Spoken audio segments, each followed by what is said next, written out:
The afternoon sun slants through the windows of a small living room in Albuquerque, New Mexico.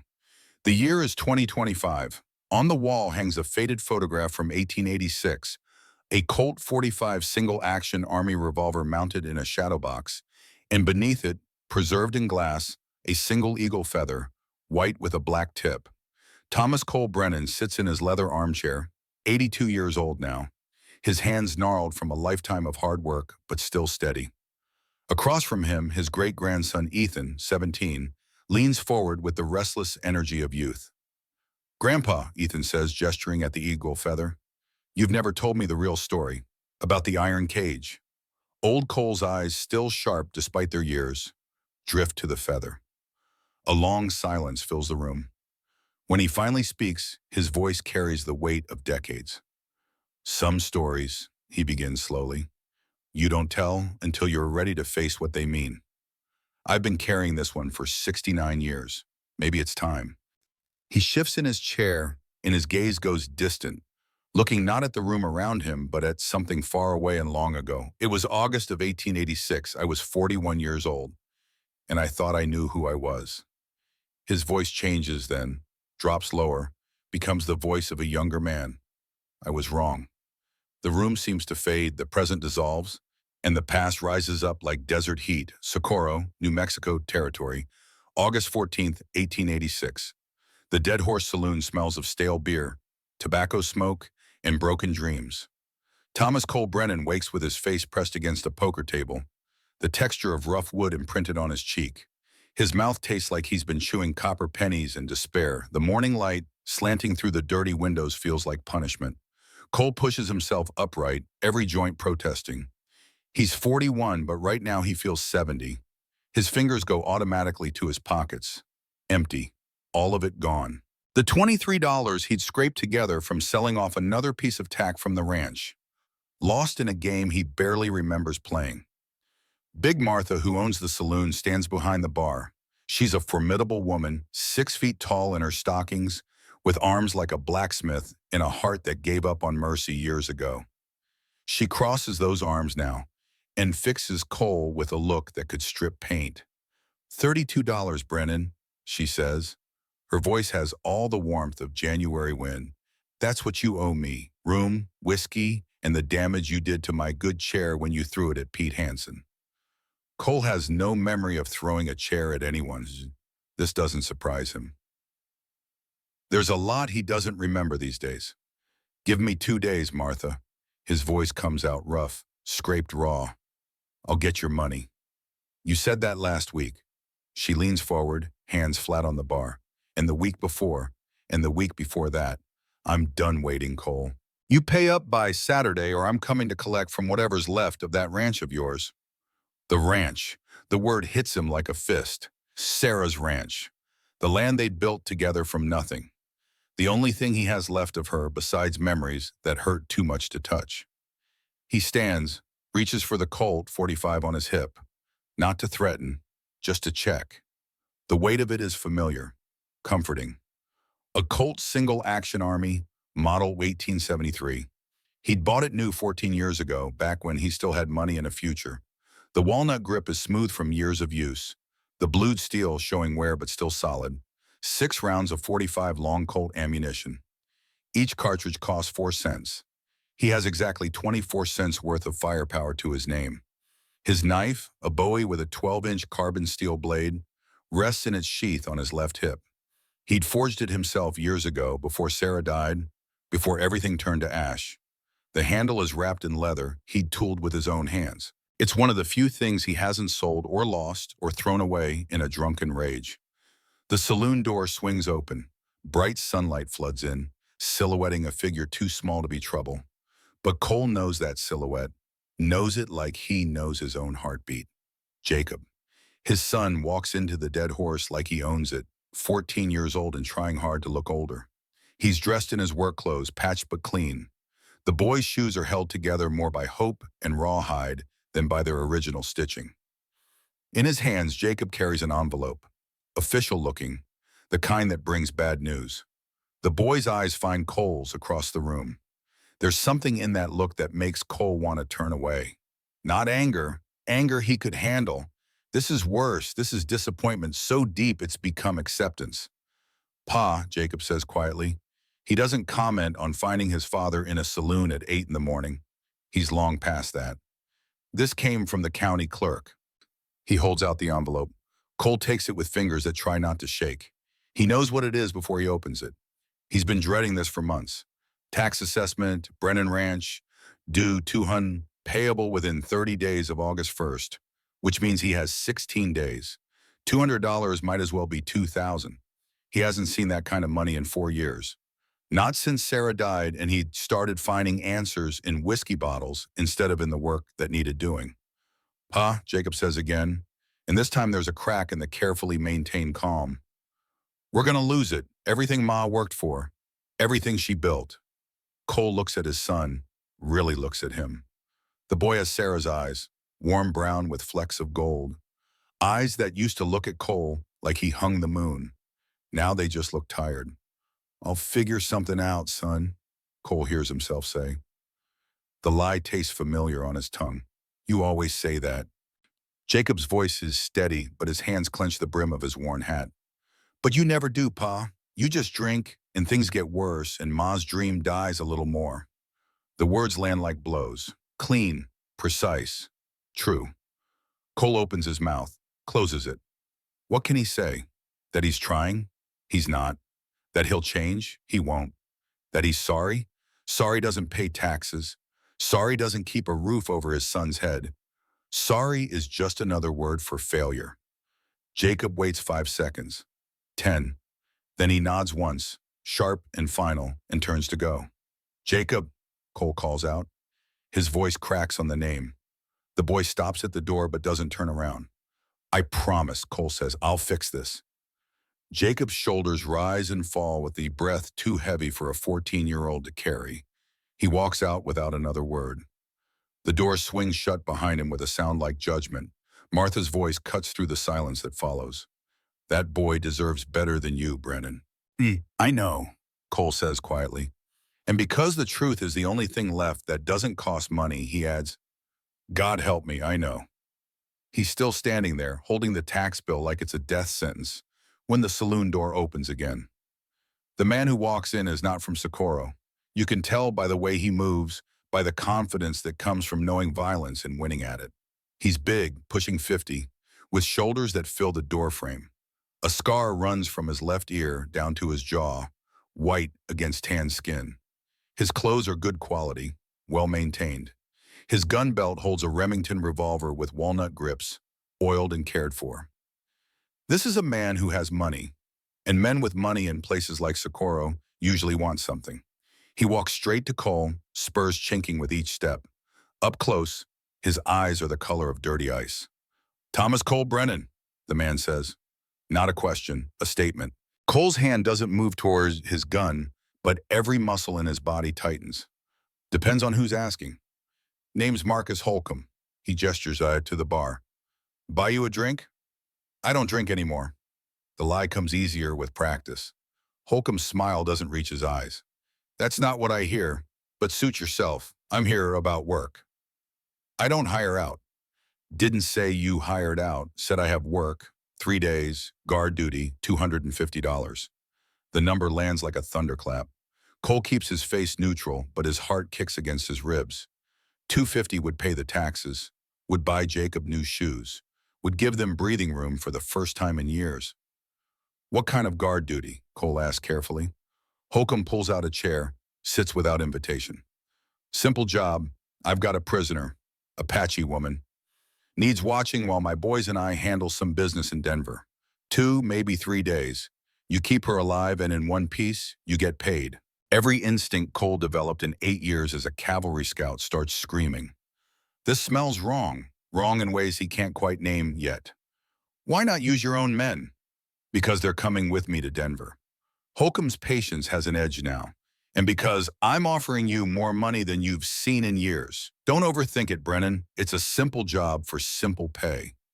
Cole should say no, should walk away, should remember that easy money always costs more than it's worth. But then he thinks of Jacob's eyes, of the tax bill, of the ranch slipping away like water through his fingers. What did she do? The question comes out before he can stop it. Holcomb's face hardens. Does it matter? It should. Cole knows it should. He can almost hear Sarah's voice in his head, telling him that some things matter more than money. But Sarah's voice has been getting quieter every year, drowned out by whiskey and regret. Guess not, Cole says quietly. Smart. Well, Holcomb reaches into his vest, pulls out a leather pouch. It hits the table with the solid clink of silver. $50 now. Rest when the party's done. Meet me at Redstone Canyon, 35 miles north on the old Rio Grande Trail. Be there by noon tomorrow. He stands, straightening his hat. One more thing, Brennan. She speaks English. Better than you'd expect. Don't let her talk to you. Don't let her get in your head. These Apache women, they've got a way of twisting things, making you forget why you're there. Cole's hand is on the pouch before Holcomb finishes speaking. The weight of it feels like salvation, feels like damnation. Keep her breathing, Holcomb continues. Keep her secured. 3 days, that's all. Think you can handle that? Cole's fingers tighten on the pouch. He thinks of Jacob's disappointed eyes, of Sarah's grave with its simple wooden cross, of the ranch they'd built together, day by day, dream by dream. Yeah, he says, I can handle that. Holcomb nods once and walks out, leaving Cole alone with $50 silver and the growing certainty that he's just made a terrible mistake. Martha's voice breaks the silence. Apache woman in a cage. That what you've come to, Brennan? Cole doesn't answer. Can't answer. He pockets the pouch and walks out into the bright, merciless sun of a New Mexico morning. The ride back to the ranch takes an hour. Cole's horse, a chestnut mare named Copper, knows the way by heart. She's 16 years old, same age as his marriage would have been. Sarah had helped him break Copper as a 3-year-old filly. The mare's coat has more gray now, her step not quite as spry, but she's steady, reliable. One of the few things in Cole's life that hasn't failed him. The Brennan Ranch sits in a small valley with decent water from a spring-fed creek. It's not much, never was. 200 acres, most of it too rocky for anything but grazing. The house is small, built from cottonwood logs that Sarah had insisted on treating with linseed oil every 2 years to keep them from rotting. She'd built this place. Oh, Cole had swung the hammer and cut the timber, but it was Sarah's vision that shaped it. Sarah's determination that kept it alive through droughts and hard winters and the 100 small disasters that kill most small ranches. And then the plague had come. Bubonic plague, brought by rats on a freight wagon from California. The doctor had called it that, speaking the words like they were a foreign language. All Cole knew was that Sarah had developed a fever on a Monday, black swellings under her arms by Tuesday, and was dead by Sunday. 6 days. That's all it took for the center of his world to collapse. Jacob is in the corral when Cole rides up, mending fence. The boy works with the steady competence of someone twice his age. Has to, because his father stopped being reliable 4 years ago. Jacob, Cole calls out. His voice sounds strange even to himself. The boy looks up, face carefully neutral. Waiting. Cole dismounts, pulls the leather pouch from his pocket. He counts out $30 in silver, holds it out. For the taxes, he says. It's a start. And get yourself new shoes. And food. Real food, not just beans and hardtack. Jacob stares at the money like it might bite. Where'd you get this, Pa? Took a guard work. 3 days. I'll be back Tuesday. What kind of guard work? Jacob's eyes search his father's face, looking for the lie underneath. Cole can't quite meet that gaze. The paying kind, that's all that matters. That ain't all that matters. Jacob takes the money slowly, his jaw set. Ma used to say, how you earned it matters just as much as how much you earn. The words sting because they're true, because Sarah did say that, because Cole used to believe it too.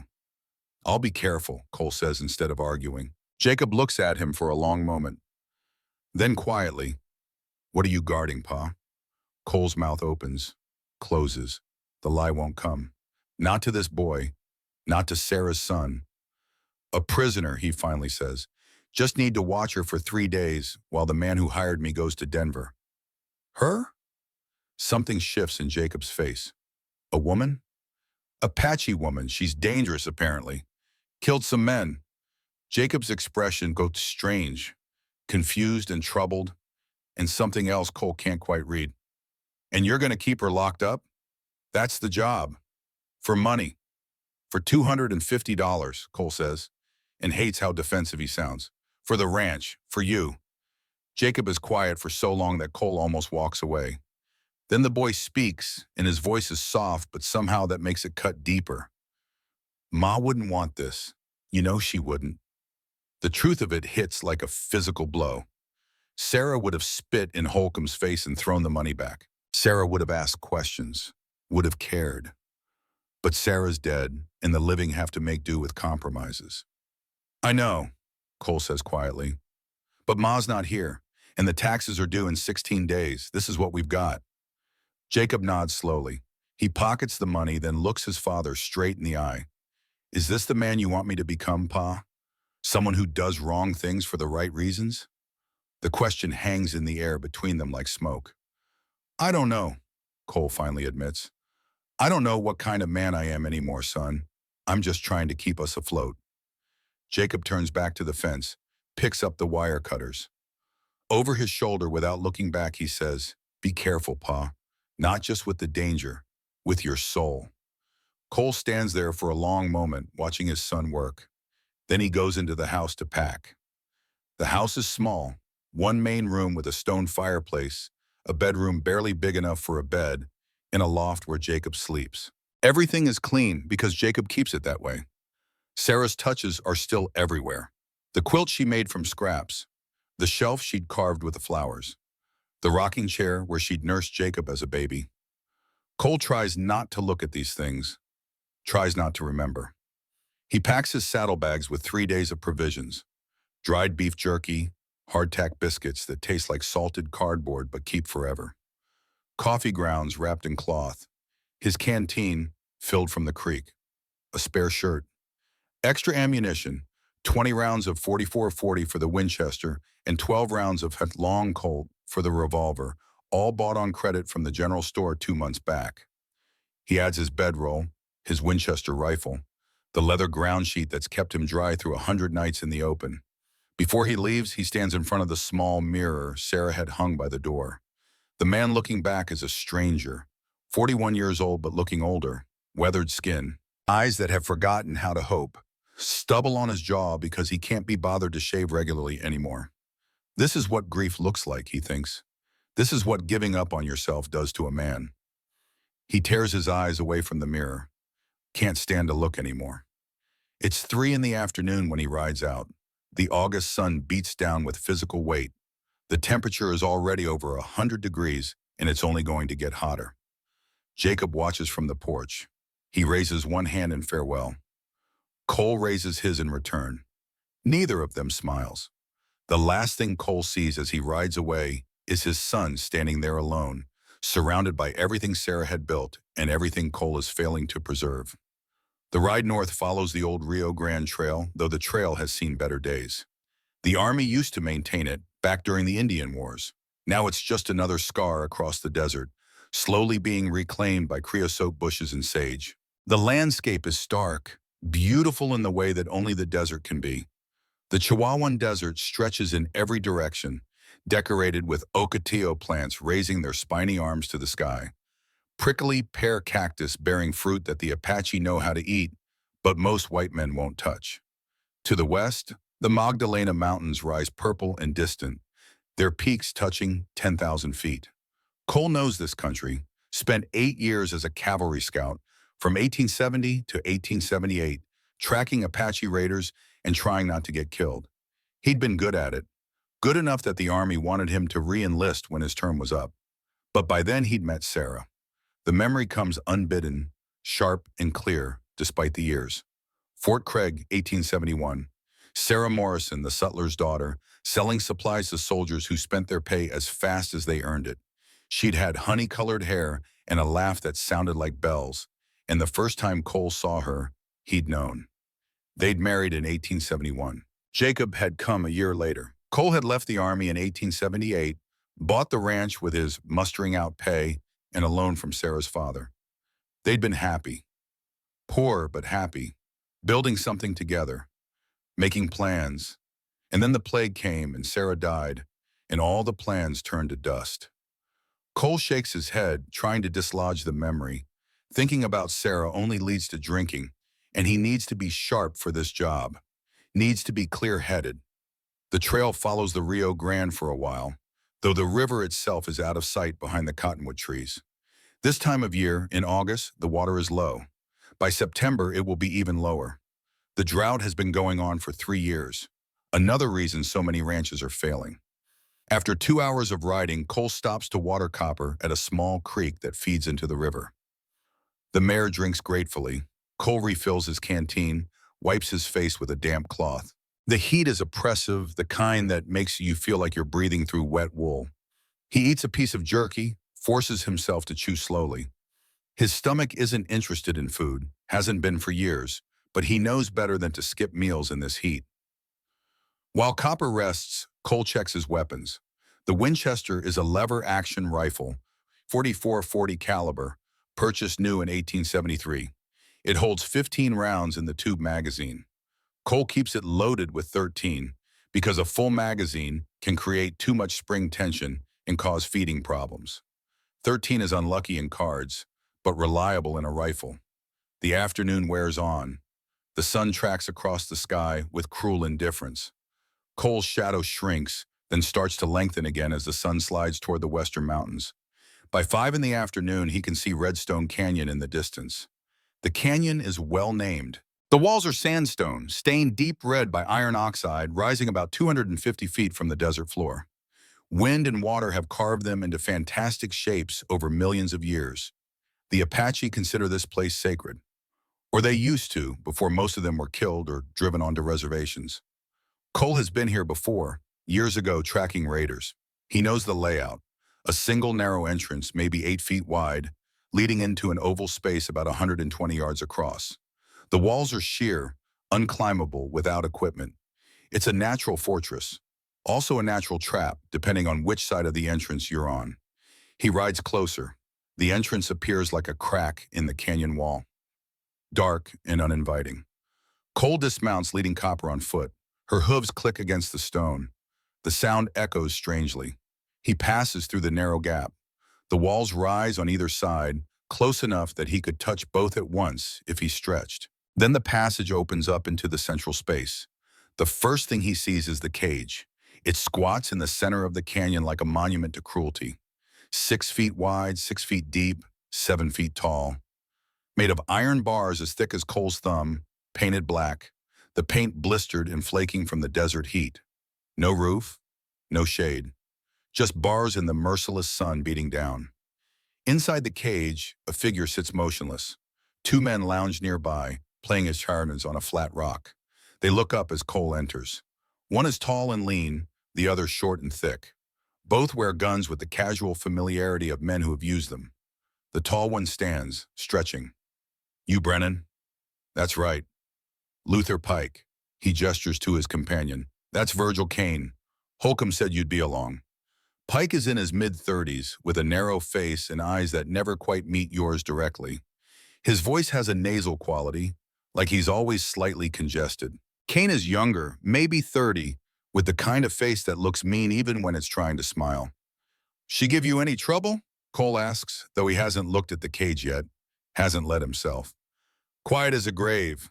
Pike laughs at his own joke. "Been like that since we penned her yesterday. Thinks she knows what's coming." Kane spits tobacco juice into the dust. "Good luck, Brennan. 3 days with that Hellcat is gonna feel like 3 years." Pike pulls a canvas sack from beside the rock, brings it to Cole. "Water, 2 gallons, food for 3 days, hardtack and jerky, same as you probably brought. Key to the lock." He drops a heavy iron key into Cole's palm. It's warm from the sun, rough with rust at the edges. The weight of it seems too much for such a small object. "Give her water twice a day," Pike continues. "Food, morning and night. Don't be generous with either. And Brennan," his voice drops lower, "don't listen to her. She'll try to talk. Try to get you sympathizing. Remember she killed 3 men. Gutted one like a fish. She's savage as they come." Cole nods slowly. He still hasn't looked at the cage. hasn't let himself see what he's been paid to guard. Kane and Pike gather their gear with practiced efficiency. 2 bedrolls, a coffee pot, saddlebags. They mount their horses, both riding bays that look better fed than most people in Socorro. "We'll be back Tuesday afternoon," Pike says. 2 full days, maybe into the third. Keep her alive and unmarked. Holcomb was real clear on that. She's worth money in Denver. Damaged goods are worth less. Worth money. Like she's a horse or a sack of grain. They ride out through the narrow entrance. Pike paused at the canyon entrance. Turned back. "One more thing, Brennan. If some lawman comes asking questions about exhibitions or prisoners, you don't know nothing. Holcomb's got a federal marshal sniffing around our business. Pain in the ass." He spat into the dust. "Probably nothing, but keep your mouth shut if anyone asks." Then he spurred his horse and disappeared through the gap, the sound of hoofbeats fading quickly. Then there's only silence, the kind of silence the desert specializes in. Heavy, waiting. Cole still hasn't looked at the cage. He busies himself setting up a small camp. Unrolls his bedding in the shade of a large boulder 20 feet from the cage. Gathers deadwood from scrubby mesquite bushes that somehow survive in this harsh place. He'll need a fire tonight. Desert nights get cold, even in August. He's seen it drop 40 degrees between sundown and dawn. He checks on Copper, makes sure she has water. The mare nuzzles his shoulder. She's been with him through everything. Through Sarah's death. Through the long slide into drinking and despair. If horses could speak, Cole thinks she'd have plenty to say about the man he's become. Finally, there's nothing left to do. No more tasks to occupy his hands. No more excuses. Cole turns and looks at the cage, and his breath catches in his throat. The woman inside is Apache, no question. But she's not what Holcomb's words had led him to expect. Not some snarling savage. Not a monster. She sits cross-legged in the far corner of the cage, her back against the bars. Her skin is the color of burnished copper, dusty from days without washing. Her hair is black as a raven's wing, long, reaching past her waist, tangled with bits of desert grass and dried blood. She wears a buckskin dress, once pale tan, but now stained and torn. The traditional Apache style, decorated with simple geometric patterns near the hem. Her moccasins are worn nearly through. Around her wrists, manila rope, half-inch thick, binds her hands in front of her. The rope has rubbed her skin raw. Dried blood crusts the edges of the abrasions. Her face is angular, high cheekbones that catch the light, a straight nose, lips pressed thin. She has bruises on her face, around her eyes, on her jaw. Recent bruises. Someone has hit her more than once, but it's her eyes that stop Cole in his tracks. Dark brown, almost black, with small flecks of gold that catch the late afternoon sun. They look directly at him, not pleading, not afraid, just looking, seeing. And in that look, Cole feels something shift inside him. Some wall he's built carefully over 4 years of drinking and grief and self-loathing begins to crack. Because those eyes don't hold hatred, they hold something worse. They hold understanding. Recognition. She sees exactly what he is. A man who sold his conscience for $250. A man who's chosen survival over decency. A man who'll put another human being in a cage because his son needs shoes and his ranch needs taxes paid. She sees all of this in a single look, and she doesn't flinch, doesn't judge, just sees. Cole realizes he's been standing frozen for too long. He forces himself to move, to do something. He picks up one of the canteens, walks toward the cage. 20 feet, 15, 10. The heat radiating from the iron bars is intense even at this distance. He can't imagine what it must be like inside. "I'm going to give you water," he says. His voice comes out rougher than he intended. She doesn't respond, doesn't move, just watches. Cole approaches the cage door. It's secured with a heavy padlock, the kind used on prison cells. The key Pike gave him fits smoothly. He considers unlocking it, opening the door to pass the water through. Then he remembers Holcomb's warning. She killed 3 men. Instead, he sets the canteen down and pushes it between the bars. It barely fits through the gap, scraping against the iron. You need to drink, he says. It's going to get hotter before it gets cooler. Still no response. The woman watches him with those unsettling eyes. Cole steps back, waits. Nothing happens. She doesn't move toward the water. Suit yourself, he mutters, and returns to his camp. He sits on his bedroll, back against the boulder, and pulls out his Bible. It's Sarah's Bible, actually. She'd read it every night. After she died, Cole had tried to find comfort in it, but the words just made him angry, talking about mercy and grace, and a God who supposedly loved his children, but let them die of plague in 6 agonizing days. He opens it anyway, more from habit than faith. The pages fall open to Ezekiel. His eyes scan the text without really reading. Minutes pass. The sun continues its slow descent toward the western mountains. The temperature drops slightly, from unbearable to merely oppressive. Then he hears it, a voice, speaking English, clear and precise. You are not like them. Cole's head snaps up. The Apache woman is looking directly at him. She hasn't moved otherwise, still sits in the same position. But now she's speaking. Not yet, she continues. Her voice is low, melodic despite the roughness of thirst. But you will become like them. I have seen it many times. Good men turn blind when they stop listening to what is right. Cole's throat goes dry. Holcomb said she spoke English, but hearing it is different. It makes her real in a way that silence didn't. I'm just doing a job, he says. The words sound weak even to himself. Yes, her eyes don't leave his. That is what they all say. Just doing a job. Just following orders. Just trying to survive. She pauses, and something that might be sadness flickers across her face. And one day they wake up and realize they have become the evil they thought they were only serving. The words hit harder than any fist. Cole wants to argue, wants to defend himself. But how can he? She's right. He knows she's right. He looks away first, unable to hold that steady gaze. When he looks back, she has moved. Not much, just enough to reach the canteen. She drinks slowly, carefully, making the water last. Cole watches her drink and feels something he hasn't felt in 4 years. Shame. Pure, burning shame that makes his skin feel too tight and his chest too small. He's keeping a woman in a cage in the desert heat, a woman who's done nothing to him. A woman who, from the look in her eyes, might be innocent of whatever crimes Holcomb claims she committed. And he's doing it for money. The sun touches the tops of the western mountains, turning them gold and crimson. Shadows lengthen across the canyon floor. The temperature begins to drop in earnest now. Cole stands, begins gathering the deadwood he collected earlier. He builds a fire in a ring of stones, uses his striker to coax sparks into tinder. The fire catches, grows, pushes back the gathering darkness. He makes coffee in his tin pot. The smell of it is familiar, comforting. He drinks it black and scalding, welcoming the burn. Across the fire, past the dancing flames, the cage sits in shadow. He can barely see the woman inside now, just a darker shape against the dark bars. But he can feel her watching, can feel the weight of her judgment, though she said nothing more. The stars come out, thousands of them, millions, the Milky Way, a river of light across the black sky. In the distance, a coyote howls, then another answers, then a whole chorus of them, singing to the night.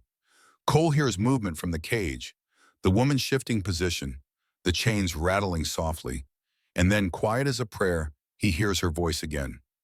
Coyote is my brother, she says to the darkness. Trickster, survivor.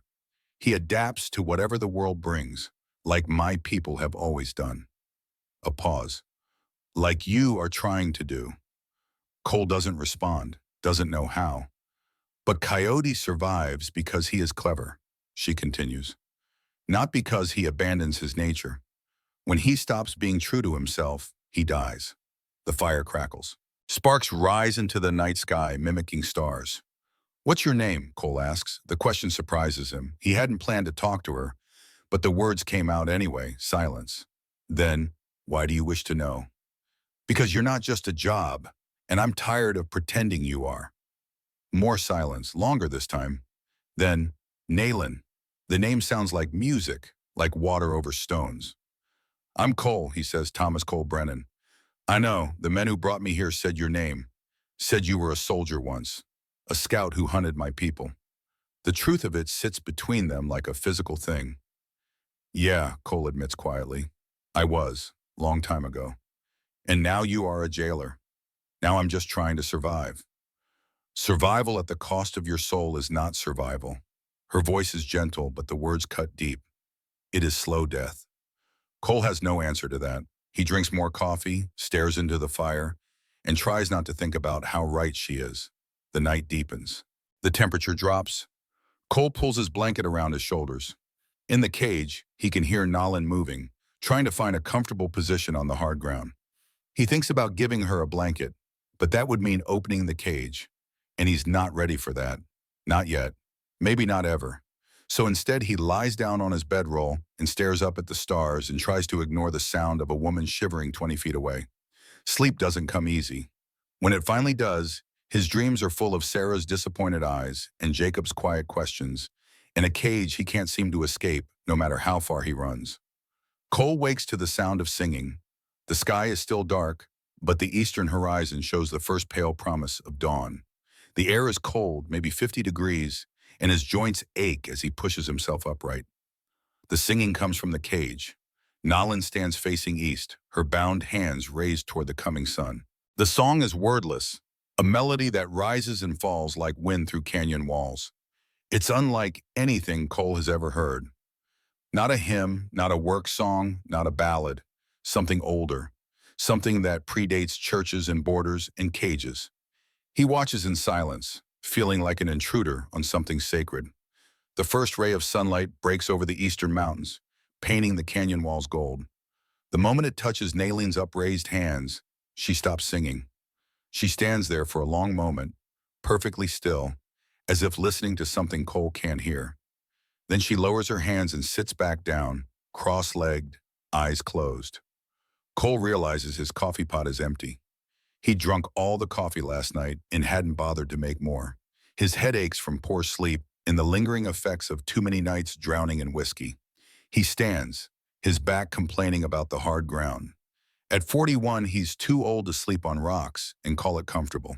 Time was he could bed down anywhere and wake up ready to ride. Those days are gone. The fire is dead, just gray ash and a few stubborn coals. Cole adds kindling, coaxes the coals back to life, builds the fire up again. He fills his coffee pot from one of the canteens, sets it on the stones at the fire's edge. While the water heats, he walks to the edge of the canyon, looks out at the desert awakening. The light is soft now, kind, before the sun gains enough height to punish everything it touches. He can see for miles. The Rio Grande Valley to the east, the Magdalena Range to the west. Somewhere south, 35 miles away, Jacob is probably just waking up. Probably wondering if his father is keeping his promise or breaking it like he's broken so many others. Your son, Nalen's voice comes from behind him. He has your eyes, but someone else's kindness. Cole turns. She's moved to the front of the cage, hands resting on the bars. In the morning light, the bruises on her face are more visible, purple and yellow, the colors of healing violence. You don't know anything about my son, Cole says, but there's no heat in it. I know he came to find you yesterday, before you left. I know he is young but carries himself with the weight of responsibility. I know his eyes held disappointment when he looked at you. Cole's jaw tightens. How could you possibly know that? Because I saw the same look in your eyes when you told me your name. The look of a man disappointed in himself. The coffee pot starts to bubble. Cole turns away, grateful for the excuse. He pours a cup, drinks it black and bitter. It tastes like punishment, which feels about right. I have food, he says after a moment. Jerky and hardtack. Not much, but it's what there is. I would eat, Nalen replies. Thank you. The gratitude in her voice makes him flinch. She shouldn't be thanking him. He's her jailer, not her friend. He pulls the jerky from his saddlebag. It's tough as boot leather, salty enough to make your eyes water. He breaks off a piece for himself, then takes the rest to the cage. This time he unlocks the padlock. His hands are steady despite the rapid beating of his heart. He swings the door open just wide enough to pass the food through, then locks it again immediately. Nalin takes the jerky with bound hands, her fingers brushing his for just a moment. Her skin is rough, calloused from a lifetime of work he can't imagine. You were a soldier, she says, settling back against the far wall of the cage. A scout, but that is not what haunts you. Cole drinks more coffee, doesn't respond. What haunts you, she continues, is something you did, or something you failed to do. I can see it in the way you hold yourself, like a man carrying a weight that grows heavier every day. You don't know me, Cole says quietly. No, but I know guilt. It has a particular smell, like copper and ash. The sun climbs higher. Already the temperature is rising. By noon it will be over 100 again. Cole takes the canvas tarp from his gear, begins rigging it over the top of the cage to provide some shade. You don't have to do this, Nayland says, watching him work. Yeah, I do. Can't have you dying of heat stroke. Bad for business. Is that the only reason? Cole ties off the last corner of the tarp, pulls it tight. Does it matter? Yes, because if you are only acting from self-interest, you are the man Holcomb expects. But if you are acting from compassion, even small compassion, then you are still the man you used to be. The man I used to be died 4 years ago. Did he? Or did he just start hiding? Cole climbs down from the cage, dusts off his hands. You ask a lot of questions. Because you are interesting. Most men who guard cages do not feel guilty about it. Most men who hunt my people do not look ashamed when they remember it. You are different. I wonder why. Maybe I'm just weak. Weakness would be lying to yourself. Strength is facing the truth, even when it hurts. Cole pours himself more coffee, sits down in the shade of the boulder.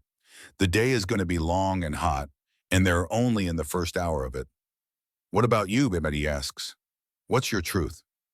Nayland is quiet for a moment, then, I protected children from men who saw them as less than human. That is my truth. That is why I am here. Pike said you killed 3 men. I killed 1, wounded 2 others. They do not count the truth in white settlements. They only count what serves their story. Cole wants to ask more, but he's not sure he wants to hear the answers. Not sure he can carry the weight of whatever she might tell him.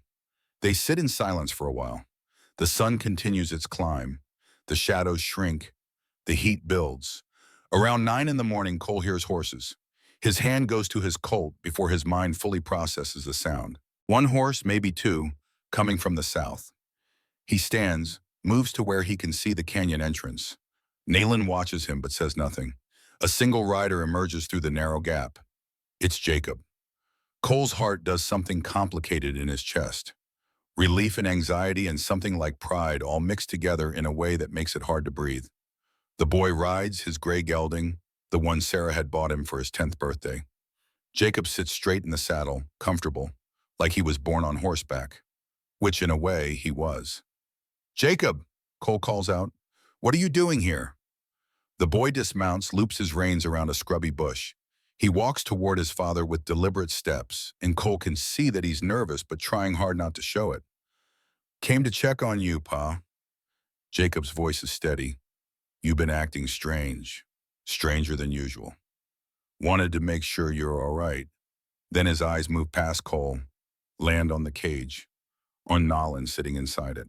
Jacob stops walking. His face goes through several expressions in quick succession.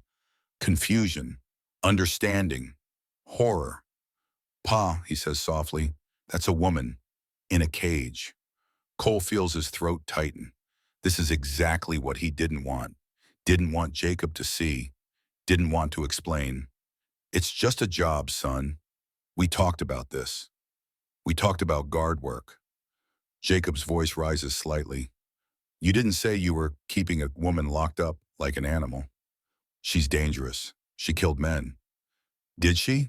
Jacob takes a step closer to the cage, and Cole moves to intercept him. Stay back. But Jacob doesn't stay back. He walks past his father, walks right up to the bars of the cage. Cole tenses, ready to grab him if needed. Nolan stands slowly, moves to meet Jacob at the bars. They look at each other for a long moment. What is your name, young one? Nolan asks gently. Jacob glances at his father, then back to her. Jacob, ma'am. A good name, strong name. She tilts her head slightly, studying him. You have your mother's eyes, kind eyes. Eyes that see truth even when others look away. How do you know about my mother? I do not, but I know that kindness like yours is taught, not born. Someone taught you to see people as people. That was your mother's gift. Jacob's hands grip the bars. Cole sees his knuckles go white. Did you kill those men? Jacob asks. Direct, unflinching. I killed one man who was hurting a child. Nayland replies with equal directness. I wounded two others who were helping him. The child was 6 years old. The men were chasing her on horseback.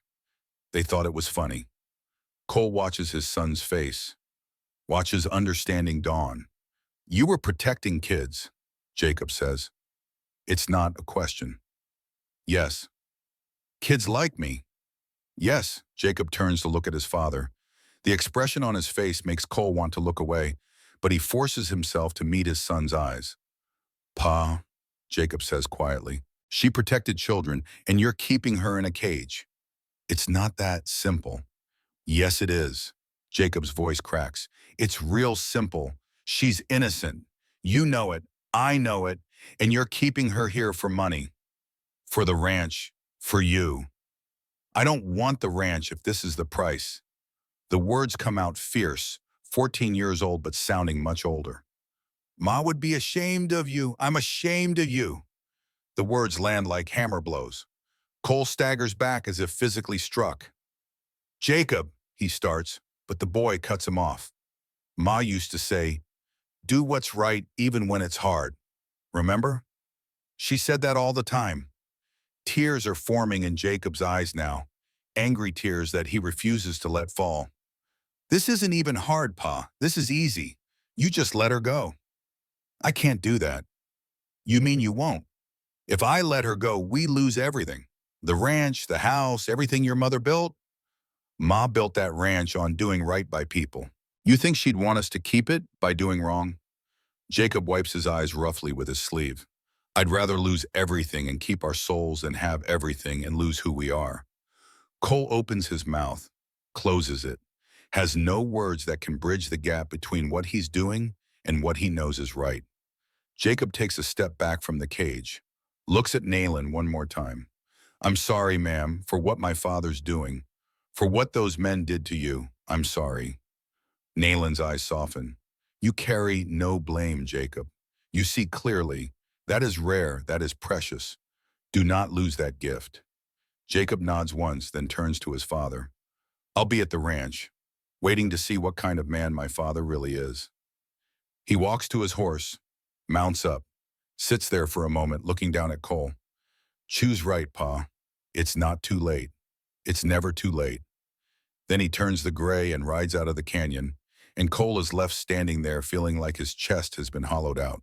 When the sound of hoofbeats fades, Cole sinks down onto a rock, puts his head in his hands. He is a good son, Nayland says from the cage. Cole laughs, but there's no humor in it. He's a better man at 14 than I'll ever be again. That is not true. You still have choice. You still have the key. She pauses. But the question is whether you have the courage. Cole looks up at her. Courage, letting you go would destroy everything.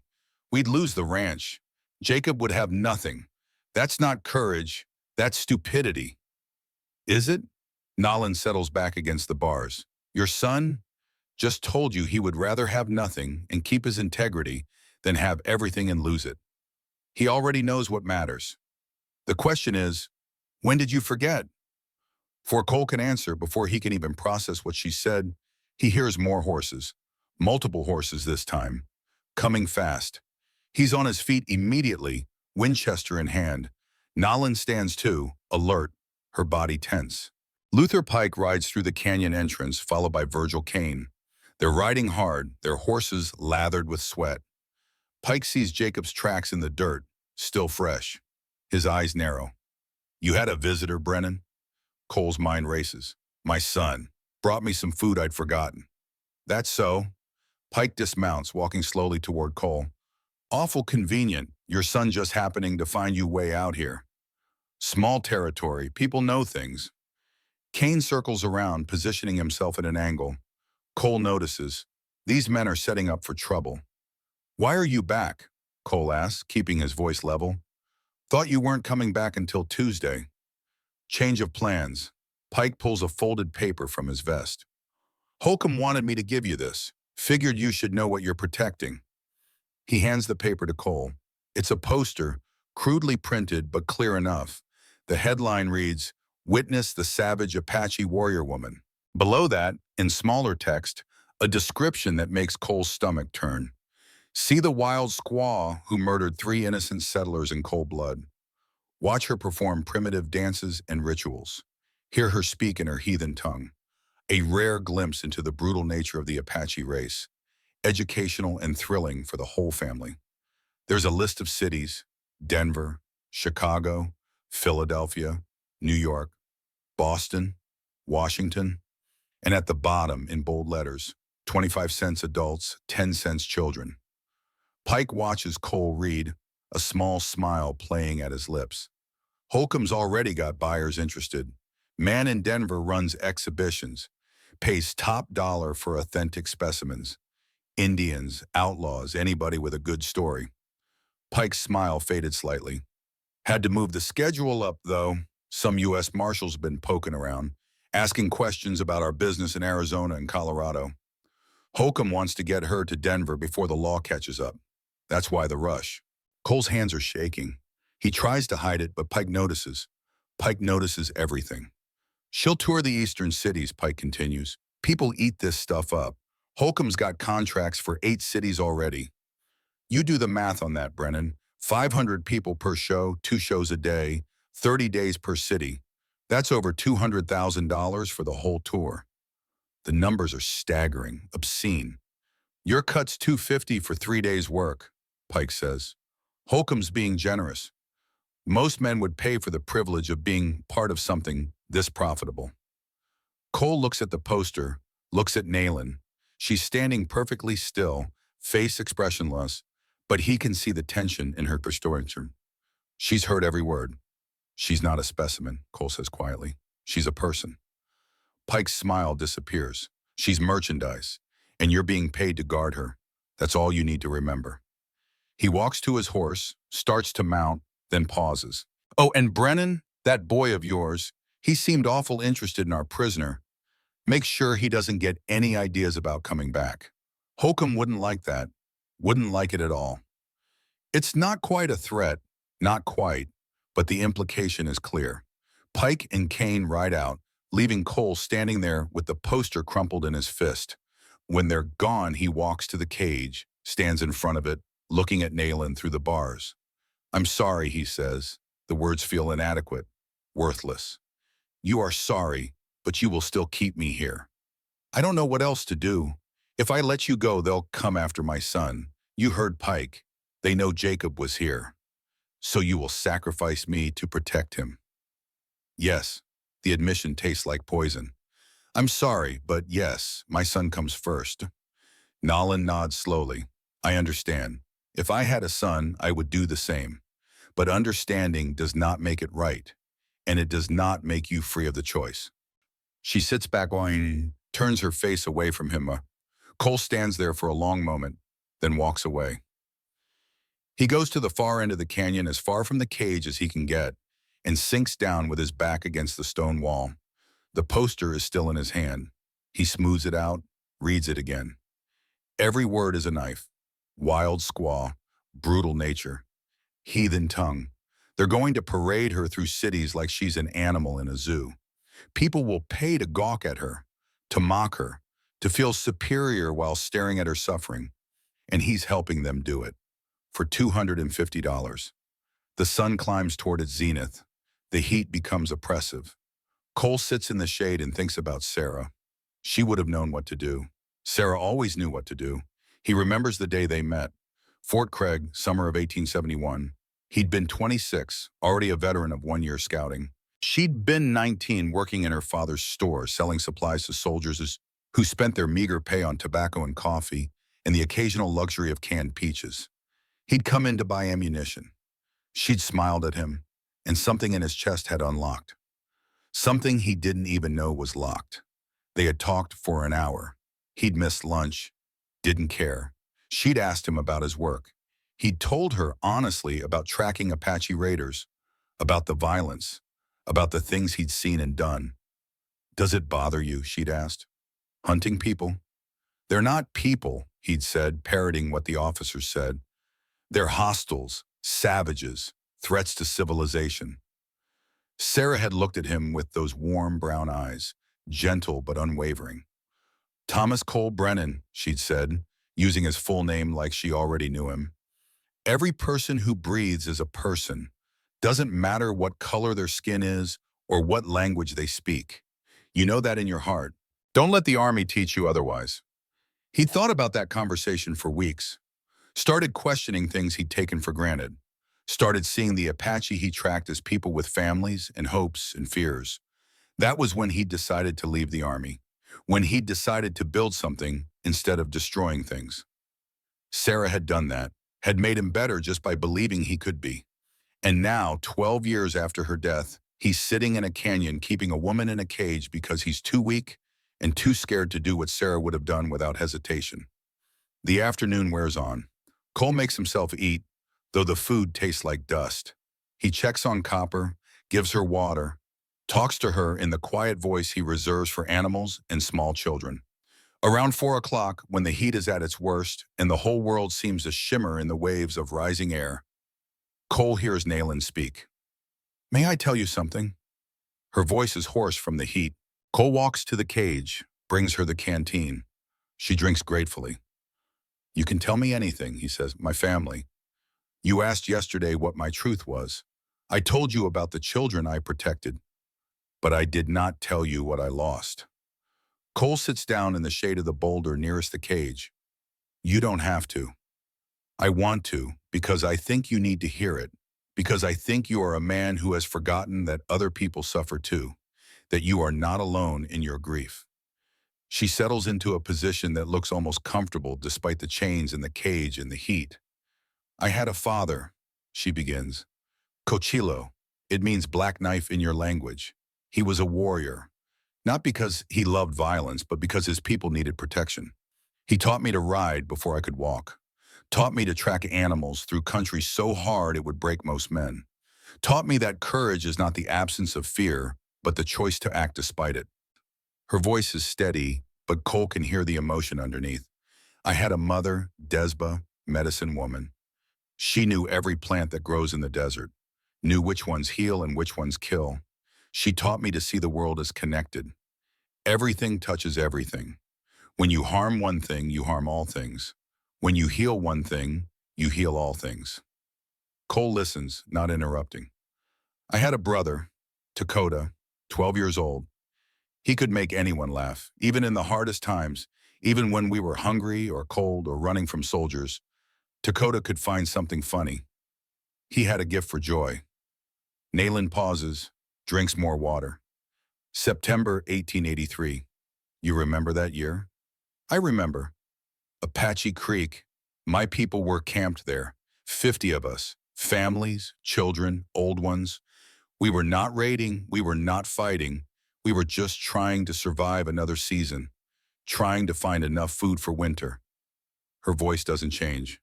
Doesn't get angry or sad. Just continues, flat and factual, which somehow makes it worse. "The cavalry came at dawn, Fort Craig soldiers. We did not know why. Later we learned that some Mescalero Apache had attacked a wagon train 200 miles south. But to the army, Apache is Apache. They did not care about details." Cole closes his eyes. He knows this story. Every scout knew stories like this. They just didn't talk about them. "My father fought to give the women and children time to run. He killed 2 soldiers, maybe 3. I was hiding in the bushes, so I did not see clearly. But I heard him singing his death song, heard the guns firing. 9 times they shot him. 9 times, but he did not fall until the 9th bullet." "Nalin," Cole says softly. "My mother pushed me and Dakota into a ravine, told us to run, but she stayed. She stood between the soldiers and the ravine, her hands raised to show she was no threat. 'We are women,' she said in English. 'We are children. Do not shoot.'" Nellen's hands are shaking now, just slightly, but shaking.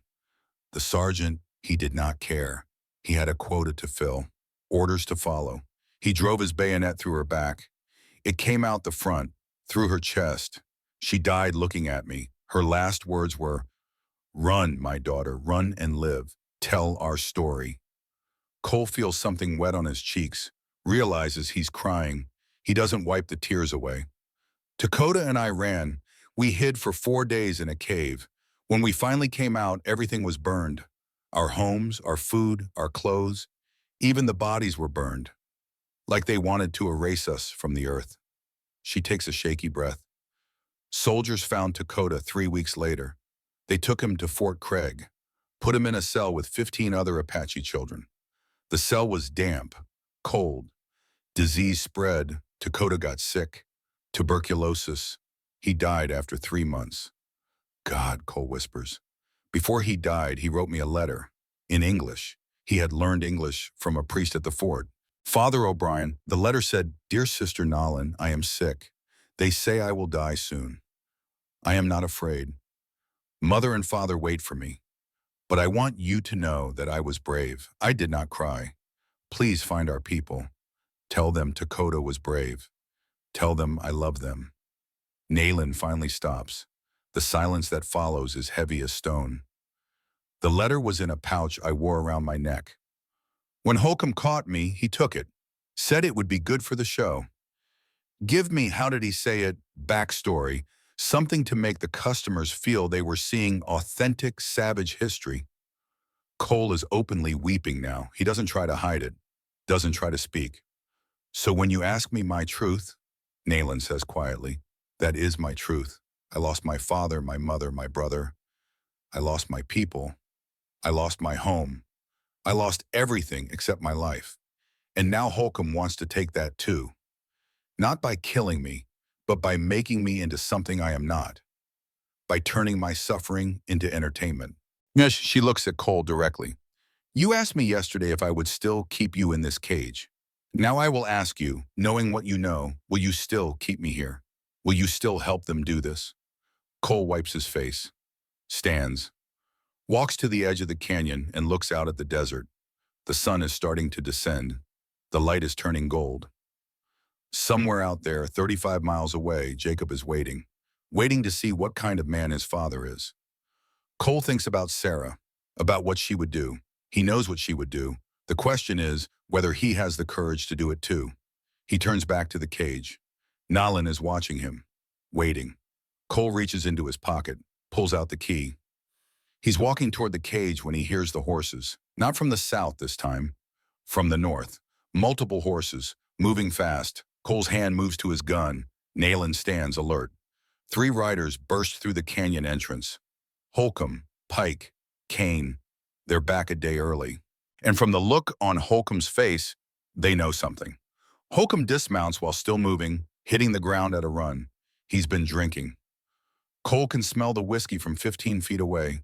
The man's eyes are bloodshot, his movements unsteady. "Brennan," Holcomb snarls, "we got a problem." "What kind of problem?" "Got a telegram in Santa Fe. Buyer in Denver wants her moved up. Wants her there in 4 days instead of 2 weeks. Says he'll pay double if we deliver early." Holcomb sways slightly as he walks. He's drunk, really drunk. 4 days, Cole says carefully. She won't survive the journey in this heat. Then you better make damn sure she does. Holcomb pulls a flask from his coat, takes a long pull. "We're leaving tonight, right now, loading her up and riding straight through. You can't move her at night through the desert. You'll kill her before you get 10 miles. I'll do what I damn well please." Holcomb's voice rises. "I own her. Bought her fair and square. She's my property, and I'll transport her however I see fit." He staggers toward the cage. Cole moves to intercept him. "Get out of my way, Brennan. You hired me to keep her alive. You move her now, in your condition, she'll be dead by morning." Holcomb's hand drops to his gun. "You work for me. That means you do what I say. Now move." Cole doesn't move. Pike and Kane fan out, hands near their weapons. The canyon suddenly feels very small. Holcomb pushes past Cole, stumbles up to the cage. He grabs the bars, leaning close to Nolan. "You hear that, you savage bitch?" His breath must reek of alcohol. You're gonna be famous, gonna make me rich, gonna spend the rest of your life in a performing for white folks who pay good money to see what a real Apache looks like. Nayland stands perfectly still, doesn't react, doesn't give him the satisfaction.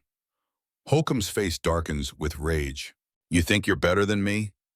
Think you're too good to show some respect? He fumbles at his belt, pulls out a knife. It's a big knife, 10 inches of steel, meant for skinning game. I think you need to learn your place, Holcomb slurs. Need to understand who owns you now. He reaches through the bars with the knife, not trying to stab her, just trying to cut her, to mark her, to assert dominance. Cole sees it happening, sees Holcomb's hand with the knife, sees Nellin standing there, refusing to back down even though the blade is inches from her face, sees his son Jacob's disappointed eyes, sees Sarah's gentle, unwavering faith that he could be better, sees the poster advertising a human being like she's a circus attraction, and something inside Thomas Cole Brennan breaks, not the kind of breaking that shatters, the kind that snaps chains. He draws his Colt faster than he's drawn in years. The hammer clicks back with a sound like thunder, and he points it directly at Marcus Holcomb's chest. No, Cole says. His voice is ice. We are not doing this. The world stops. 4 men with guns, 1 cage, 1 woman, and a choice that can't be unmade. Holcomb turns slowly, the knife still in his hand. His eyes are wide, surprised, calculating. You're making a mistake, Brennan. Probably, Cole agrees, but I'm making it anyway. Put the knife down, step away from the cage. You can't shoot all 3 of us, Pike says from the left. No, Cole admits, but I can definitely shoot him. And I will. The second any of you reaches for a weapon, Holcomb gets a .45 caliber hole in his chest. Holcomb's jaw works like he's chewing glass. You know what you're throwing away? $250. Clean record. Your reputation. All for what? Some Apache woman who'd cut your throat if she got the chance? Cole's gun doesn't waver. Maybe, but at least I'll be able to look my son in the eye. Your son? Holcomb laughs, bitter and ugly. Your son's gonna starve when you lose that ranch. Gonna end up on the street because his father decided to play hero. Better to starve with honor than eat on blood money. Honor? Holcomb spits in the dirt. You think this is about honor? This is about survival. About understanding that the strong take from the weak because that's how the world works. Always has. Always will. Then I guess I'm changing my piece of the world. Holcomb stares at him for a long moment. Then he sheathes his knife slowly, deliberately. You think you're noble? His voice drops, becomes cold and dangerous. You think this changes anything? There are hundreds of men like me, Brennan, thousands. You save her tonight, someone catches her tomorrow. Someone always does. You can't fix this. Can't fix any of it. The world doesn't work that way. I know, Cole says quietly. I can't change the world. Can't save everyone. Can't undo what's been done. He pauses, and for the first time in 4 years, he feels clear, certain, free. But I can fix what's happening right here, right now. In this canyon, on this day. I can choose to be the man my wife believed I was. The man my son needs me to be. He takes a breath. And you know what? That's enough. That's enough for me. Silence, long and heavy. Then Holcomb turns to Pike and Kane. Mount up. Boss, Pike starts to protest. I said mount up. The 2 men move slowly to their horses, never taking their hands far from their guns. Holcomb climbs into his saddle, looks down at Cole. You're a dead man, Brennan. You know that, right? I'm coming back. With more men, more guns. And when I do, you're gonna wish you'd taken the money and kept your mouth shut. I've been dead for 4 years, Cole says. Just didn't know it until tonight. Now I'm finally alive again. Holcomb's face twists with rage, but he turns his horse and rides out, followed by Pike and Kane. The sound of hoof beats fades into the distance. Cole stands there, gun still drawn, heart pounding like a war drum. Then he lowers the hammer, holsters the weapon, turns to face Nayland. She's gripping the bars, her eyes wide. Why, she asks. Just that one word. Cole reaches into his pocket, pulls out the key. Because my son asked me what kind of man I wanted him to become. And I realized I couldn't answer that question honestly as long as I was keeping you in this cage. He walks to the door, fits the key into the lock. Because my wife believed people matter more than money. And she was right. The lock clicks open with a sound like freedom. Because you're not a specimen or a savage or merchandise. You're a person, and keeping people in cages is wrong, no matter how much they pay me. He swings the door wide. The hinges protest with a screech that echoes off the canyon walls. Nalin stands in the doorway, 1 foot inside the cage, 1 foot in the world beyond. They will kill you for this, she says. Probably. You will lose everything. Already lost everything that mattered. This is me finding it again. Nalin steps out of the cage. For the first time in 9 days, she's not behind bars. Cole pulls his knife, cuts the ropes binding her wrists. The hemp falls away, leaving raw, bleeding skin underneath. You need to run, he says, north into the mountains. Don't stop. Don't look back. I'll buy you as much time as I can. You gave me freedom. What can I give you? Tell your people, if you find them, tell them not all white men are like Holcomb. Tell them some of us remember what it means to be human. Nalin nods slowly. Then she does something unexpected. She reaches up and pulls a single eagle feather from her hair. It's small, white with a black tip, bound with a thin strip of leather. This is sacred to my people, she says. It represents honor, courage, wisdom. Wear it. When they come for you, touch it. Remember, you are not alone. The spirits of my ancestors see your courage. They will guide you. She presses it into his hand. The feather is so light it feels like air, but the weight of it in his palm feels like the world. Thank you, Cole manages. No, thank you, Thomas Cole Brennan. You gave me back my life. I will not forget. She turns toward the horses. Cole's mare Copper stands nearby. Take her, Cole says. She's old, but she's steady. She'll get you where you need to go. Nalin looks at the horse, then back at Cole. That is your horse, your companion. And now she's yours. Go, please, before they come back. Nalin mounts Copper with the fluid grace of someone born to riding. She looks down at Cole one last time. My people have a belief, she says softly, that courage is not the absence of fear, but the choice to act despite it. You have that courage, Thomas Cole Brennan. It is worth more than any life lived in cowardice. And then she turns Copper north and rides toward the mountains.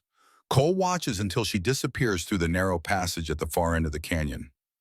He's alone now, no horse. One gun with 6 bullets, and Marcus Holcomb coming back with reinforcements. But as he ties Nalin's eagle feather to the bandana around his neck, as he feels it rest against his chest, Thomas Cole Brennan realizes something. For the first time in 4 years, he can breathe. For the first time since Sarah died, he feels like himself again.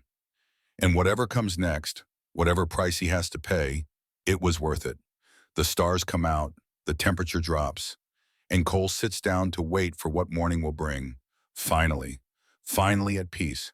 Cole estimates he has maybe 20 minutes before Holcomb realizes Nalin is gone. 20 minutes before all hell breaks loose. He works fast. First, he checks the Winchester. 13 rounds in the magazine, 1 in the chamber. 14 shots loaded. The Colt has 6 more in reserve, plus the spare rounds in his belt. 32 rounds total against 3 men who will be coming for blood. Not good odds, but Cole stopped caring about odds the moment he opened that cage. He positions himself behind the large boulder where he'd been sleeping. It offers good cover and a clear line of sight to the canyon entrance. If Holcomb comes back the way he left, Cole will see him coming.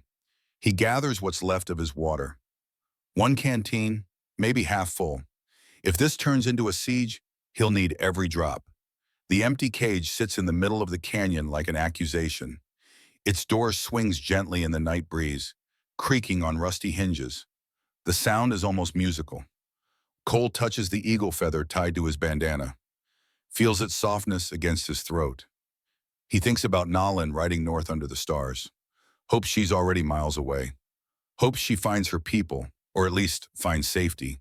The 20 minutes feel like 20 seconds. He hears them before he sees them. Horses moving fast, angry voices, the jangle of spurs and tack.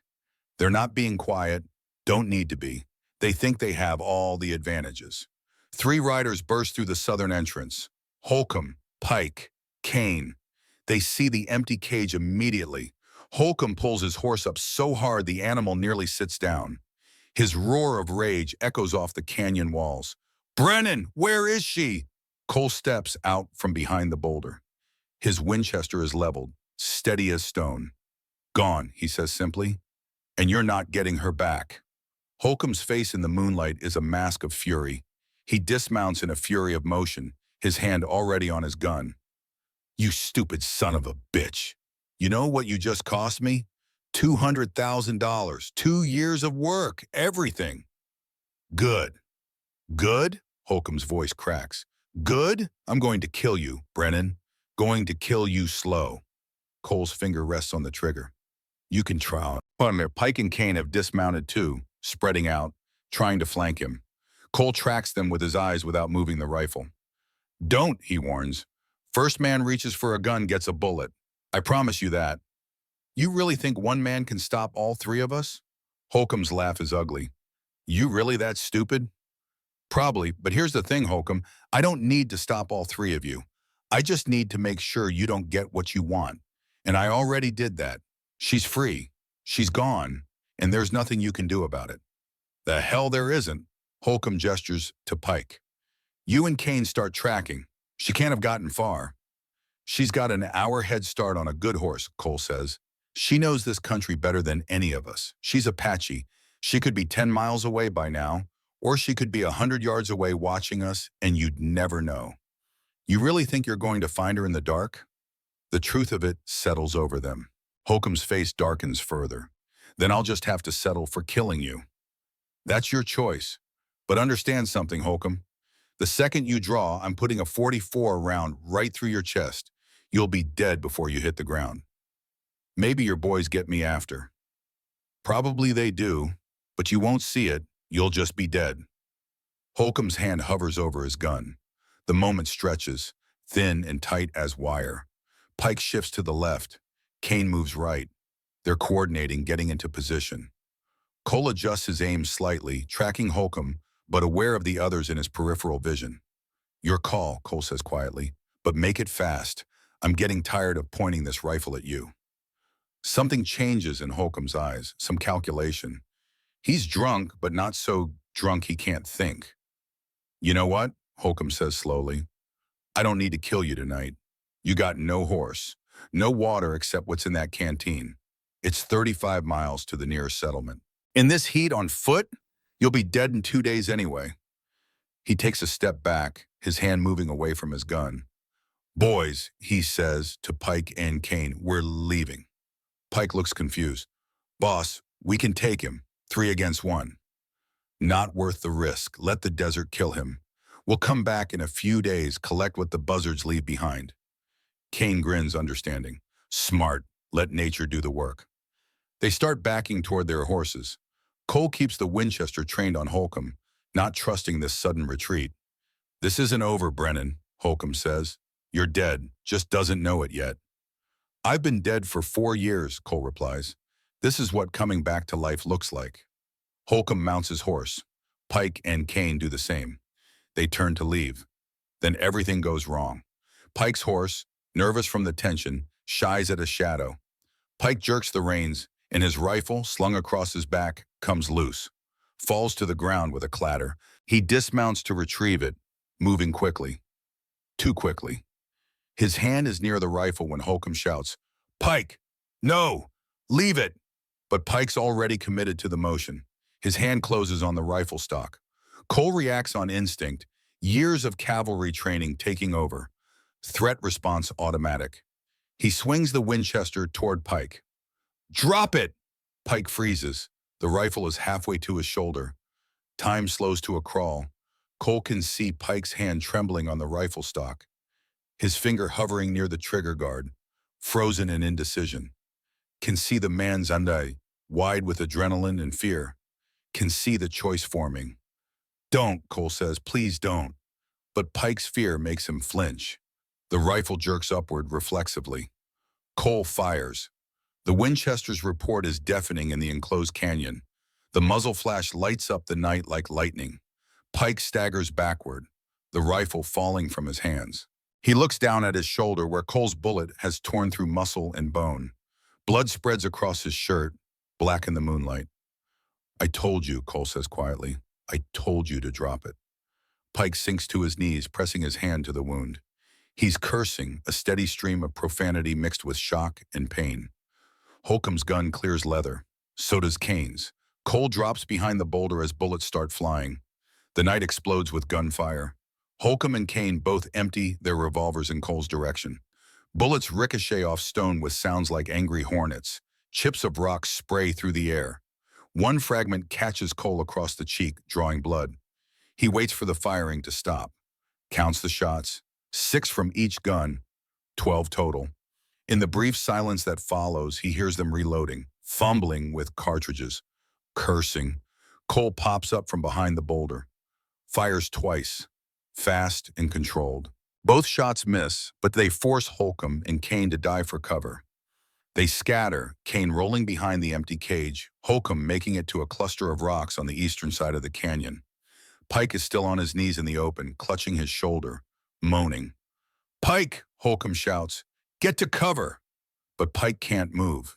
He's in shock, staring at the blood pumping between his fingers. Cole doesn't shoot him again. The man's out of the fight. No need. This is your last chance, Holcomb, Cole shouts. Right away. Take your men and go. Go to hell. Holcomb's voice comes from behind the rocks.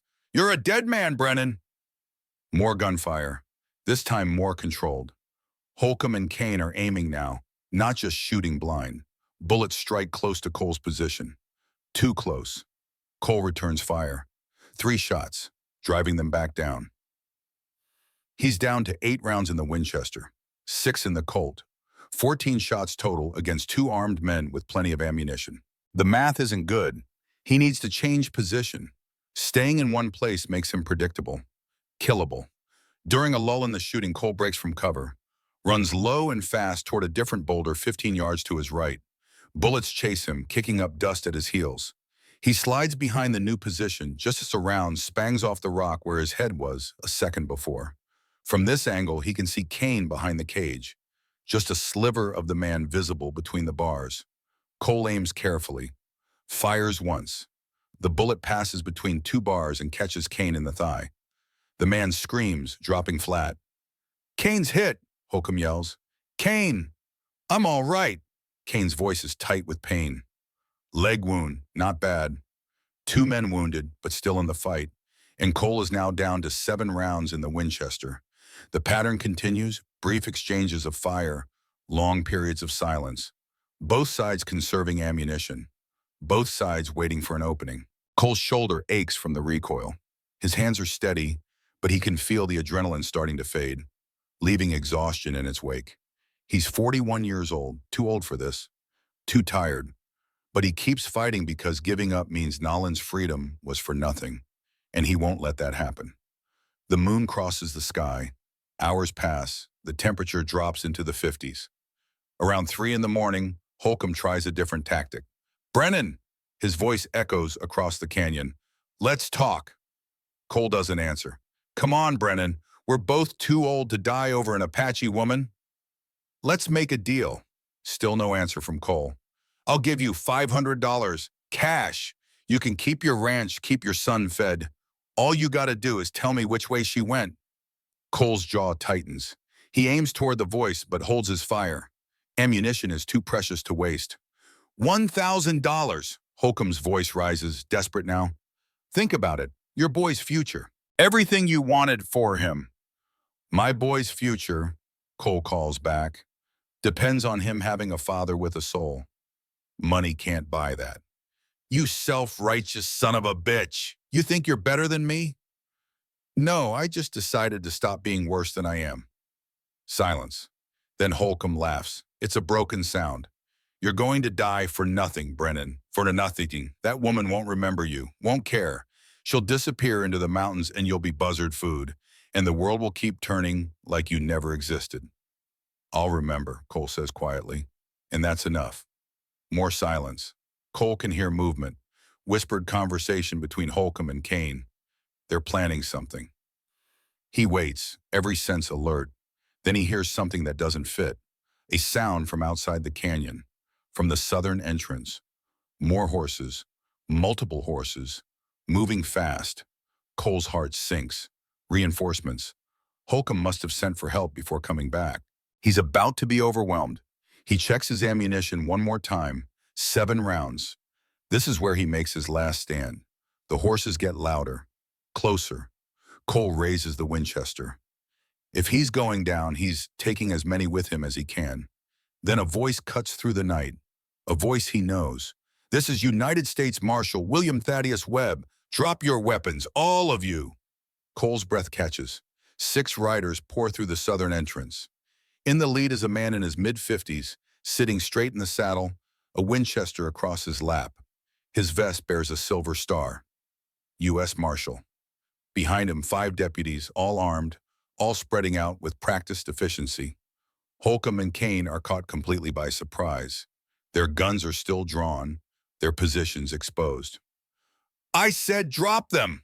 Webb's voice has the crack of absolute authority. Now! Kane's gun hits the dirt. He raises his hands, still clutching his wounded leg. Holcomb hesitates. His gun wavers between Cole and the marshals. Don't even think about it, Holcomb, Webb says. We've been tracking you for 8 months. Human trafficking, illegal imprisonment, assault. We've got warrants for all of it.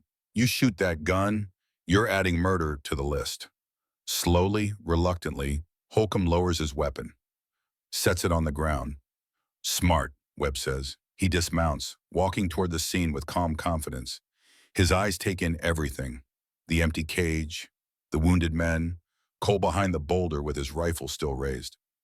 Somebody want to tell me what the hell happened here? Holcomb speaks first, his voice smooth despite the circumstances. Marshal, thank God you're here. This man, Brennan, he's a criminal. We hired him to guard a prisoner, dangerous Apache woman. He freed her, stole our property, opened fire on us when we tried to stop him. You can see the evidence. Pike shot, Kane shot. Brennan attacked us without provocation. Webb's expression doesn't change. He looks at Cole. That true, Brennan? Cole lowers his rifle slowly, steps out from behind the boulder. In the deputy's lamplight, he knows he looks rough, face bloody from rock chips, clothes dusty, eyes exhausted. I freed her, he admits. The woman. Her name was Nolan. She was being held illegally. She's Apache, Holcomb interrupts. Savage. Killed 3 white men. We had every right to detain her. For what? Webb's voice goes cold. For trial? For a judge? Or for selling to exhibitions in Denver? Holcomb's face shifts. I don't know what you're talking about. Webb pulls a folded paper from his coat. This came across my desk 2 weeks ago. Advertisement for traveling exhibition. See the savage Apache warrior woman. Ring any bells, Holcomb?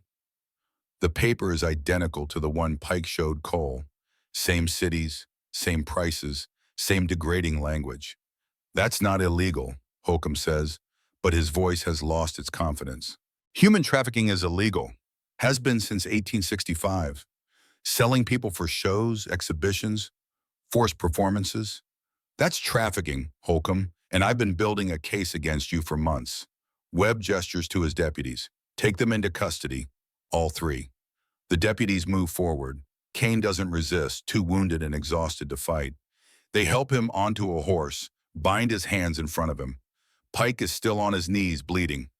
One of the deputies bandages his shoulder, then helps him up. Holcomb stands rigid as they approach. You're making a mistake, Marshal. That woman is dangerous. She murdered innocent men. Did she? Webb walks closer to Holcomb. Or did she defend children from men who were terrorizing them? Because that's what the witnesses I interviewed said happened. Took me 3 weeks to find those witnesses. Folks in White Springs who saw the whole thing. Who saw your innocent men chasing Apache children on horseback. Who saw Nellen step in to protect them. Holcomb's face goes white. Those are lies. No, your poster was lies. Webb nods to a deputy who pulls Holcomb's arms behind his back, securing them with iron manacles. You're under arrest for human trafficking, unlawful imprisonment, assault, and attempted murder. You'll answer for all of it in front of a federal judge. As they lead Holcomb toward the horses, he turns to glare at Cole. This isn't over, Brennan. I have friends, connections. I'll get out, and when you do, Webb interrupts, you'll serve your sentence like every other criminal. And if I were you, I'd hope for a long sentence, because the people you've wronged have long memories. They haul Holcomb onto a horse. He sits there, hands bound, face twisted with impotent rage. Webb walks over to where Pike is being helped onto his horse. The man is pale from blood loss but conscious. Marshal, Pike says quietly, I need to say something. Save it for the judge. No, need to say it now. Pike looks at Cole. Brennan, I'm sorry for what it's worth. When you stood up to Holcomb, when you refused to shoot you, I couldn't do it. Couldn't kill a man for doing the right thing. Cole remembers that moment when Pike's rifle was falling, when everything could have gone differently. I know, Cole says. I saw you hesitate. Holcomb saw it too. That's why he was going to kill me after this was over. Heard him tell Kane while you were changing positions. Said I was weak. Said weak men were liabilities. Pike coughs, winces at the pain in his shoulder. You shot me fair. I reached for the gun. That's on me. But I want you to know, I wasn't going to fire. I just panicked. I believe you, Cole says. Webb makes a note of this. That'll be in my report. Might help at sentencing. They finish securing all three men on horses. The deputies mount up, forming a perimeter around the prisoners. Webb approaches Cole, studies him in the lamplight. You look like hell, Brennan. Feel like it too. Good, means you're still alive. Webb glances at the empty cage. The woman. Where is she? Cole meets his eyes. I don't know, Marshal, and that's the truth. Webb nods slowly. And if you did know, I still wouldn't tell you. A small smile crosses Webb's weathered face. Good answer, he extends his hand. I can't say I approve of vigilante justice. Law's supposed to work through proper channels. But between you and me, I'll take a man who frees the innocent over one who cages them any day of the week.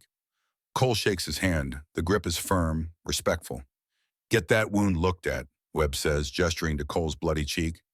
And Brennan, whatever you were before tonight, you're better now. Remember that. He mounts his horse, signals to his deputies. They begin moving toward the southern exit, the prisoners in the middle of their formation. As they pass through the narrow entrance, Holcomb looks back one more time. His eyes find Cole's across the distance. The hatred there is palpable, but so is the defeat. Then they're gone. The sound of hoofbeats fading into the distance. Cole stands alone in the canyon. The empty cage, its door still hanging open. The pre-dawn darkness slowly giving way to the first gray light. He sinks down onto a rock. The Winchester falls from his hands, clattering on stone. The adrenaline that kept him going for hours drains away all at once, leaving him shaking. He touches the eagle feather at his throat. It's still there, still soft. Thank you, he whispers to the darkness. To Naylin, wherever she is. To Sarah's memory. To whatever is listening. The sky lightens, pink and gold spreading across the eastern horizon. Cole watches the sun rise over the desert, watches shadows recede and colors emerge. The canyon walls turn from black to red to blazing orange. It's beautiful. He'd forgotten how beautiful the world could be when you weren't drowning in shame.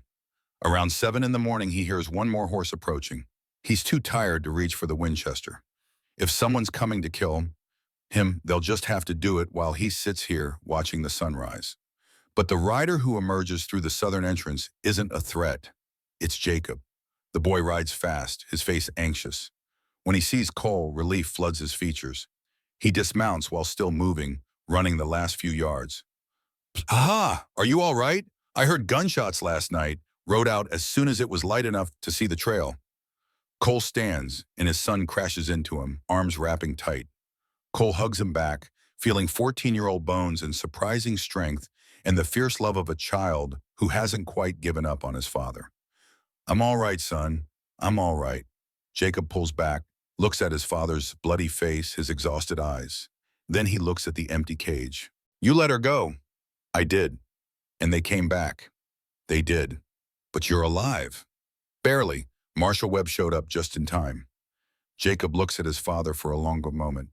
Then he does something Cole hasn't seen in 4 years. He smiles, not a small smile, a real one, full of pride and relief and love. Ma would be proud of you, Pa. The words hit harder than any bullet. Cole feels his throat close up, his eyes burn. Yeah, he manages. Yeah, she would. They stand there together as the sun climbs higher. Father and son, both a little broken, both a little lost, but together. What now? Jacob asks eventually. Cole looks around the canyon. At the cage he helped destroy by opening. At the desert stretching away in all directions. At the sky so blue it hurts to look at. Now we go home, he says, fix up the ranch. Pay the taxes somehow. Start over. Without the $250? Without the $250. Cole puts his arms around his son's shoulders. But with our souls intact. Fair trade, I think. More than fair, Jacob agrees. They gather what little gear Cole has left. Jacob's horse can carry them both, though it won't be comfortable for the 35 miles home. Before they leave, Cole walks to the cage one last time, looks at it standing there empty, its purpose defeated. He pulls the Winchester from where it leans against the boulder, aims carefully, and puts a bullet through the padlock. The lock shatters, falls to the ground in pieces. Cole fires again, and again, and again.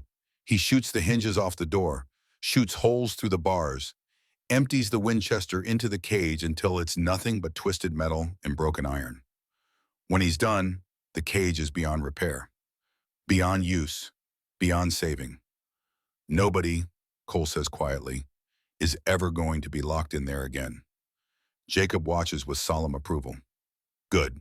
They mount the gray gelding, Jacob in front, Cole behind. The horse protests the double weight but settles under Jacob's gentle handling. As they ride toward the southern exit, Cole looks back one more time. The shattered cage sits in the morning sun, a monument to something ended, something defeated. And Cole Brennan feels lighter than he has in years. They're halfway through the narrow passage when Jacob speaks. Pa, do you think she made it? Nolan, do you think she's safe? Cole thinks about the determined woman who spent 9 days in a cage and never broke, who taught him about courage without saying the word, who gave him an eagle feather and called it sacred. Yeah, son, I think she made it. I think she's exactly where she needs to be. Good, Jacob says softly. That's good. The desert opens up before them, 35 miles of hard country between here and home. But they have water. They have each other. And they have something Cole lost 4 years ago and only just found again. They have hope. The ride takes most of the day. They stop twice to rest the horse and drink water. Jacob produces food from his saddlebags, hardtack and jerky, and some dried apples that taste like heaven. They talk as they ride, really talk, for the first time in years. Cole tells Jacob about Sarah, not about her death, but about her life, about the way she laughed, the songs she used to sing, the dreams she had for their ranch. Jacob tells Cole about the lonely years, about trying to be strong, about the nights he cried himself to sleep wondering if his father would ever come back from wherever grief had taken him. The honesty hurts, but it also heals. By the time they see the ranch in the distance, the sun is setting behind the Magdalena Mountains. The house looks small and humble and perfect. Jacob rides up to the porch, dismounts, helps his father down. Cole's legs nearly buckle. He's stiff from riding, exhausted from the fight, running on nothing but determination. Jacob steadies him. Come on, Pa. Let's get you inside. They walk into the house together. It's exactly as Cole left it 2 days ago, but it feels different, feels like home again. Jacob builds a fire in the hearth, heats water for coffee, finds clean cloth to bandage Cole's face. Cole sits in Sarah's rocking chair and lets his son take care of him, lets himself be cared for. It's harder than fighting ever was. We still got that tax bill, Jacob says quietly as he works. Still got 16 days to pay it. I know. $200. We don't have anywhere close to that. I know. So what do we do? Cole is quiet for a moment, then we ask for help. There's neighbors who've offered before. Good people. I was too proud to accept. But pride's a luxury we can't afford. We ask, we work, we figure it out together. And if we can't, if we lose the ranch, Cole looks around the room. At Sarah's quilt, at her carved shelf, at the life they built here. Then we lose it, but we lose it honest. We lose it with our heads up, and we start over somewhere else. He meets his son's eyes. Because a place is just a place, Jacob. It's the people that make it matter. And we've got each other. That's what counts. Jacob nods slowly. Yeah, that does count. They sit together in comfortable silence. The fire crackles. Night settles over the ranch. Eventually, Jacob speaks again. Tell me the story, Pa. All of it, from the beginning, about the woman in the bun. So Cole does. He tells his son everything. About meeting Holcomb, about the job offer, about seeing Nolan for the first time and feeling his soul crack open. About her words that cut through his defenses. About her courage that shamed his cowardice. About the choice to open the cage and the fight that followed and the miracle of Marshall Webb's arrival. Jacob listens without interrupting. When Cole finishes, the boy is quiet for a long time. I want to be like you, Pa, he finally says. No, you don't, son. I'm a mess. Always have been. Not always. Tonight you were brave. Tonight you were the man Ma married. That's the you I want to be like. Cole's vision blurs. He pulls Jacob close, holds him tight. Then I better stay that man, he whispers, because I don't want to let you down again. You won't, Pa.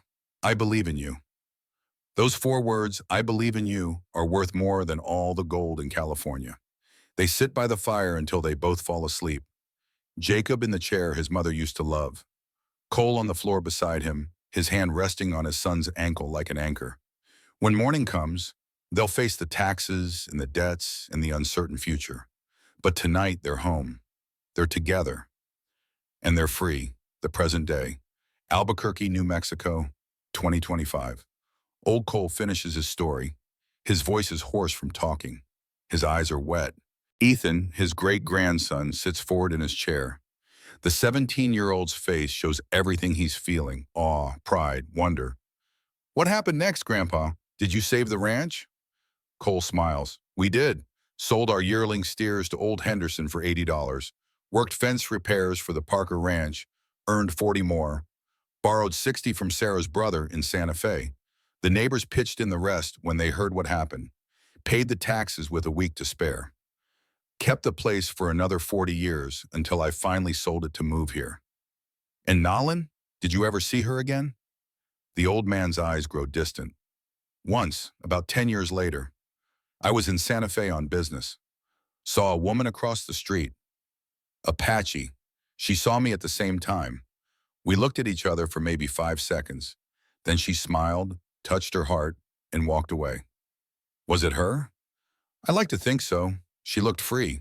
That's all I needed to know. Ethan looks at the eagle feather in its glass case. And you kept the feather in all these years.